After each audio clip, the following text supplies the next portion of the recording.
Brought to you by Biz Analyst by खाता book. नमस्कार, आप देख रहे हैं बेस तक। मैं हूं रजत देवगन। इस समय सबसे बड़ा ट्रिगर मार्केट्स के पास रूस और यूक्रेन के बीच चल रहा युद्ध ही है और बाजार खुलने से पहले कुछ बड़ी खबरें थी जिनका असर देखने को मिल सकता था, जैसे कि चेर्नोबिल जो कि न्यूक्लियर प्लांट है यूक्रेन का, उसको रूस ने अपने कब्जे में ले लिया। बैठक नेटो प्रमुखों के और अमेरिकी राष्ट्रपति के बीच होनी है और इसके अलावा अमेरिका अपने सैनिक इस युद्ध में नहीं उतारेगा। ये जो था कि अमेरिका अपने सैनिक युद्ध में नहीं उतारेगा, इसने कहीं ना कहीं सेंटिमेंट सुधारा। वो इसलिए क्योंकि दो महाशक्तियां आपस में सीधा नहीं टकराएंगी और जो वर्ल्ड वॉर लाइक सिचुएशन बन रही थी वो थोड़ी कम होती हुई नजर आई। और इसका इम्पैक्ट हमने पिछले सत्र में अमेरिका के मार्केट्स में भी देखा था। नैस्डैक निचले स्तरों से लगभग 7% उछला था, S&P 500 निचले स्तरों से लगभग 4% उछला था। अब हमारे मार्केट्स कैसे पीछे रह जाते। एक तो हफ्ते का आखिरी कारोबारी सत्र, मार्च सीरीज की शुरुआत और ऊपर से कल हम ओवरसोल्ड हो चुके थे। लगातार हमने बिकवाली देखी थी कल के सत्र में। आज तो बुल्स की वापसी थी, सारी की सारी खुंदक बुल्स ने एक ही दिन निकाल दी। शुरुआती तेजी के साथ हुई 267 अंकों की गैप अप ओपनिंग आज के दिन में 16,515 पे ओपन होते हुए नजर आया। उसके बाद तेजी बढ़ गई, 16,748 के लेवल तक पहुंच गया निफ्टी। यानी एक बार तो 500 अंकों की तेजी देखने को मिल रही थी और पिछले दिन को के हाई को भी निकाल दिया था। ऐसा लग रहा था कि बुल्स करेंगे आज कमाल, लेकिन क्योंकि हफ्ते का आखिरी कारोबारी सत्र था तो एक रेंज में फंसते हुए नजर आए। अंत में 410 अंकों की तेजी, आज के सत्र में 16,458 की क्लोजिंग है। निफ्टी बैंक 1,202 अंक सुधरता हुआ नजर आया। निचले स्तरों से अच्छी खरीदारी दिखी कई बैंकिंग स्टॉक्स में। सेंसेक्स 1,328 अंक सुधर गया। कल के सत्र में जिस तरीके की बिकवाली थी उसमें से आधी तो एब्जॉर्ब हो गई। इसके अलावा एडवांस डिक्लाइंस निफ्टी पे 47 शेयर्स हरे निशान में, 3 शेयर्स में आज के सत्र में बिकवाली देखने को मिली। एनएससी के कुल मिलाकर ब्रॉडर मार्केट में 86% ऐसे शेयर्स थे जहां पर आज के सत्र में हरे निशान की क्लोजिंग है और फ्यूचर्स में 83% ऐसे शेयर्स जहां पर हरे निशान की क्लोजिंग देखने को मिली है। इंडिया विक्स कल के सत्र में 30% चढ़ा था, आज के सत्र में 16% टूट गया। ये लेवल है अब 26.74 का। अच्छा, अब निफ्टी पे आज योगदान देखिए आप, क्योंकि मैंने कहा है कि 47 शेयर आज निफ्टी में हरे निशान में बंद हुए हैं, लेकिन जो सबसे ज्यादा योगदान दे रहे थे बढ़त में उसमें था बजाज फाइनेंस, लगभग 40 अंकों का योगदान। HDFC bank, ICICI bank contribute कर रहे थे 30 अंकों के आसपास। TCS, HDFC, टाटा मोटर्स ने कमान संभाली और 20 से 25 अंकों का योगदान इनकी तरफ से। निफ्टी गेनर्स में अब ये देखिए कमाल, देखिए जब बाजार पलटा है तो तेजी पकड़ी। कोल इंडिया ने पहले पायदान पे आ गया, 9% का उछाल दिखा गया। टाटा मोटर्स कल के सत्र में सबसे ज्यादा निफ्टी का टूटने वाला शेयर था, 11% लुढ़का था, निचले स्तरों से सुधरा तो आज ही लोअर लेवल से 7.5% का रिटर्न दे गया। Tata steel 6.5%, Adani port 6.5%, IndusInd bank लगभग 6% उछलता हुआ नजर आया। इक्के दुक्के शेयर्स टूट रहे थे, कुल मिलाकर 3 है संख्या और तीनों के तीनों FMCG, ब्रिटानिया, नेस्ले, HUL में हल्की गिरावट देखने को मिली। सभी सेक्टर्स हरे निशान में, लेकिन जो सबसे तेज हुए उसमें मेटल इंडेक्स खुद ही 5.6% ऊपर। Coal India 9%, Steel Authority 8%, JSPL 8%, Hind Copper लगभग 7.5%, APL Apollo, Vedanta, Tata Steel, JSW Steel 5% से 7% उछलते हुए नजर आए। रियल्टी इंडेक्स निचले स्तरों से पलटा है आज एक ट्रेडिंग सेशन में 5.25%। देखिए ये 5%, 6% इंडेक्स उछलना आम बात नहीं है। पूरे पूरे महीने इतना इंडेक्स नहीं उछलता जितना एक ही दिन में उछल रहा है, तो ये आम मार्केट नहीं है। गिरते भी इतनी तीव्र गति से हैं और चढ़ते भी इतनी तीव्र गति से हैं, तो बहुत कॉम्प्लेक्स मार्केट है इस समय। लोधा लगभग 11% उछला, सनटेक में 10% का उछाल, DLF 9%, शोभा 6.5%, IB real estate, brigade, ओबरो realty 4% से 5.5% उछलते हुए नजर आए।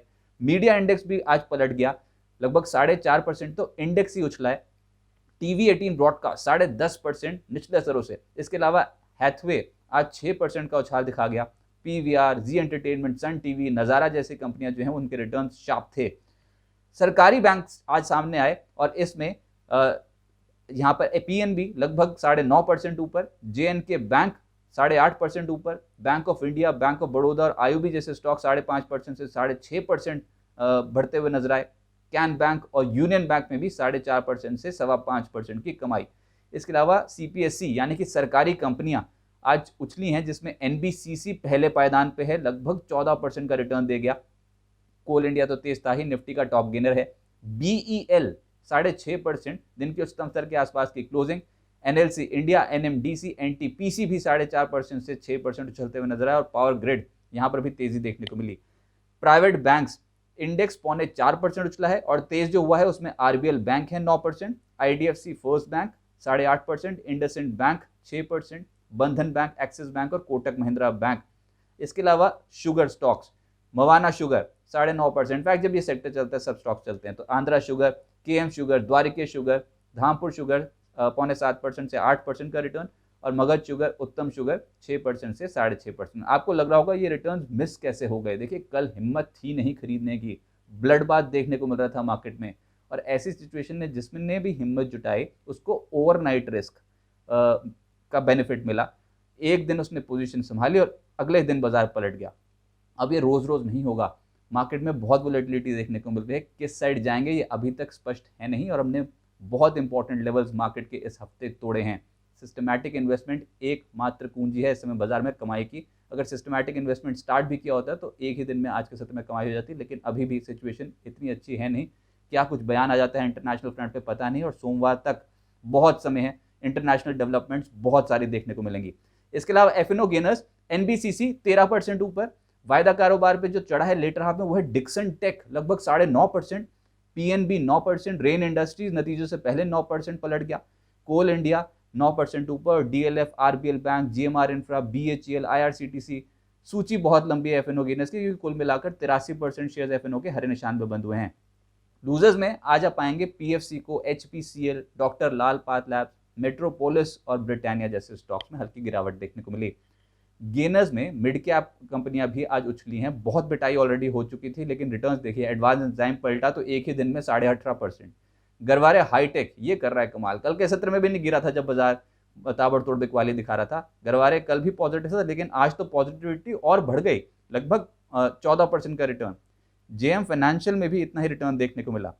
जिंदल स्टेनलेस में लगभग 13.5% का उछाल, रिस्पॉन्सिव इंडस्ट्रीज 13% ऊपर, प्रकाश इंडस्ट्रीज, अदानी पार्क 11.5% से 12% उछले, Astec Life, Ashoka Buildcon, Astra Micro और बॉम्बे डाइंग कुछ और कंपनियां जहां पर 10% से ज्यादा के रिटर्न्स डिलीवर हुए हैं, 10 से 11.5%। अब आगे क्या होगा? देखिए इस हफ्ते बिकवाली तो डेफिनेटली देखने को मिली है। अगर इंडेक्स स्पेसिफिक ही देखें तो निफ्टी लगभग 3.5% टूटता हुआ नजर आया और निफ्टी बैंक 3% से ज्यादा टूटता हुआ नजर आया है। और कल की पिक्चर अगर मिला लें तो एक बार तो 6% के आसपास की गिरावट हमने इस हफ्ते निफ्टी और निफ्टी बैंक में देख ली थी। आज के सत्र में हुआ है थोड़ा सुधार। क्या ये मौका है एकदम से उछल कर खरीदने का? तो इसका सवाल है जी नहीं, अभी बाजार संभला है नहीं। ये आज के सत्र में ओवरसोल्ड टेरिटरी से पलटे हैं।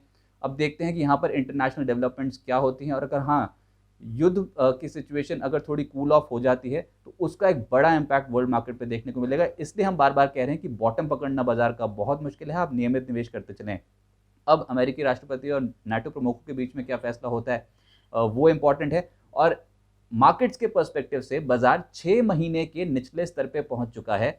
इसके अलावा निफ्टी 200 दिनों की औसत के नीचे क्लोजिंग दिखा के गया है इस हफ्ते। अगली बड़ी तेजी अब तब बनेगी जब हम ये 200 दिनों की औसत को फिर से पार कर लेंगे, वो है 16,900 17,000 की रेंज। जब 17,000 के लेवल के ऊपर जाके टिक गए तब हम सोच सकते हैं कि अगली कुछ बड़ी तेजी के लिए तैयार हो गया मार्केट, लेकिन तब तक उठापटक चलती रहेगी।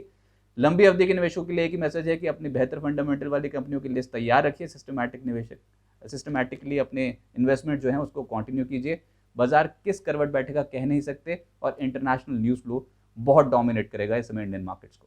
एक और अपडेट आपको दे दें कि बिस्तक के साथ जुड़े लाइव रोज सुबह 10 बजे आज के दमदार सौदे में। जी हां, बिस्तक की एक पहल है जिसमें आपको बताया जाएगा बाजार में क्या चढ़ेगा क्या गिरेगा, कौन से शेयर ज्यादा कमाई करा सकते हैं, आपके पोर्टफोलियो में मोटा रिटर्न दे सकते हैं, और साथ ही साथ आपके सवालों के ऊपर एक्सपर्ट्स देंगे एडवाइस।